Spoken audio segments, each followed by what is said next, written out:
Suami jadiin adeknya sebagai ahli waris waktu bikin asuransi jiwa, tanpa pikir panjang. Alasannya karena dia sayang banget sama adeknya itu. Bikinnya pas kita udah ada rencana mau nikah. Sekarang kita insya Allah mau proses beli rumah tapi suami berat banget jadiin rumah itu atas nama aku. Katanya kalau atas nama dia pengurusannya bisa cepet. Wajar nggak ya kalau aku sedih banget? Dulu pas awal nikah, aku pernah protes sama suami karena aku ngerasa sikap dia nggak adil antara ke aku dan adiknya. BTW, adiknya laki-laki udah 20 tahun. Kalau aku ngelakuin salah sedikit, aku diomelin. Kadang pakai nada tinggi juga. Giliran adiknya ngelakuin kesalahan fatal, diwajarin. Yah, paling mentok diceramahin. Nggak ada yang salah dengan sayang sama adik. Sama sekali nggak.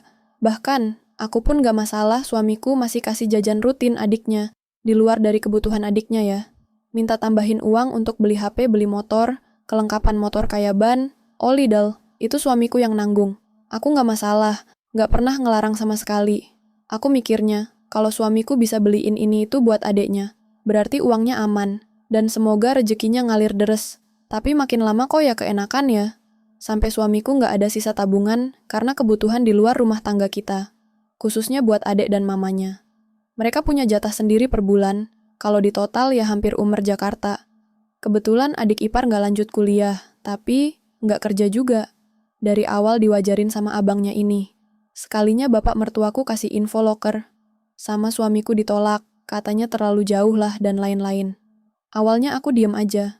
Mau ngomong takut salah karena ini soal adeknya yang paling dia sayang. Pelan-pelan aku coba ngomong ke suami kalau adeknya harus dirajinin lagi nyari kerjanya, sebar lamarannya. Tapi suami cuman iya-iya aja. BTW si ipar udah naro lamaran, tapi ke satu tempat doang. Katanya, tinggal nunggu panggilan interview. Pokoknya ngandelin satu perusahaan ini doang. Sampai akhirnya mata suami kebuka karena kerjaan adeknya cuma pacaran aja. Pulang lewat tengah malam tiap hari. Bangun tengah hari bolong. Aku mulai jadi ipar yang resek. Capek banget liatnya begitu terus, tapi abangnya diam aja. Akhirnya sampai di batas kesabaranku, aku bilang, kasih tahu ke adek kamu, dia nggak bisa selamanya ngandelin kamu. Dia laki-laki sama kayak kamu. Bakal jadi kepala keluarga juga kayak kamu. Dia juga bukan anak-anak lagi. Mulai ajarin dia soal tanggung jawab. Anak mama bukan kamu sendiri. Kita juga harus punya tabungan. Intermezzo dikit. Aku nulis ini kesannya kayak suamiku red flag banget. Ya, maaf ya aku nggak maksud begitu.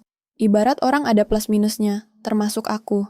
Nah minusnya suamiku ini karena dia terlalu manjain adiknya aja, tapi emang bikin kesel. Di samping itu suamiku baik banget Masya Allah.